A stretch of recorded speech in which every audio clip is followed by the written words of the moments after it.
que estás cansado, que son muchas responsabilidades las que tienes.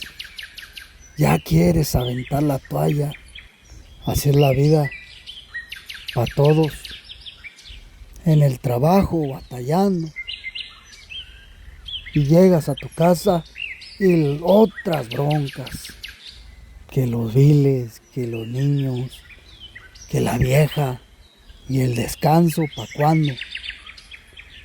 La paz mental, ¿pa' cuándo? Pero has pasado por muchas cosas, unas buenas, otras malas. Tu rostro en el espejo ya no es el mismo de aquel en aquellos años.